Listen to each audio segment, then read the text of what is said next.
ሰላም ብያለሁ። በየትኛውም ሀገር ስራ እንደምን ሆናችሁ መስራት ያለበት ሰዎች ከማንም ጓደኛ መናገር የለበትም። እናንተ መናገር ያለባችሁ አንድ ፈጣሪ ብቻ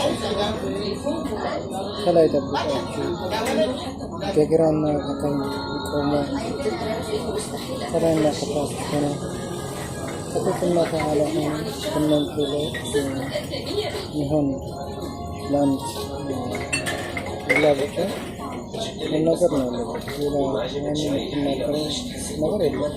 በዚህ ሰዓት ሰሞኑን በጣም ከባድ ነው። ሰሞኑን በጣም ያስቸግራል።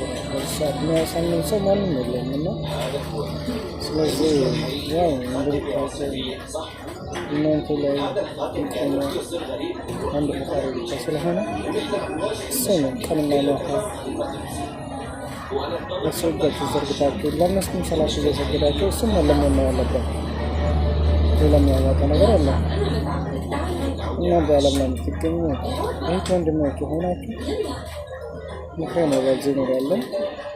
ከፈጣሪ በታች ደግሞ በዓለም ላይ እናት ያላችሁ ሰዎች እናታቸውን በጣም መንከባከብ፣ በጣም መውደድ፣ እናታቸውን በጣም ምርቃት መውሰድ ይጠቅማል። ሀብትን ምን ይሆን ብዙ ወረዶችን ያላት እናት እግር ውስጥ ሆነ እናታቸው ሀገር ያለ ከዛም ደግሞ እናት በልጅነት ያጣው ሰው ሊኖር ትችላላችሁ ከነም ጭምር ያም እሱም ደጉን ሁሉንም አውራዱንም ያለው ነገር ነው። እሱንም ደግሞ አላህ ጋር ሆናችሁ ማሳለፍ ግዴታችሁ ነው። እሱ ግዴታ ነው። ስለዚህ ጠንክራችሁ ያላችሁበት ሆናችሁ በዲናችሁ ሆነ ስራችሁ ጠንክራችሁ ስራችሁን መስራት ትልቅ ነገር አለ። አላህ ይጠብቃችሁ።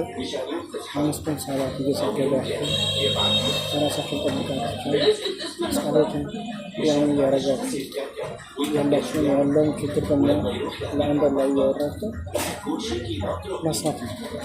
በስራ ደግሞ እኔ እንደዚህ ነው እንደዚህ ነው ይለኛል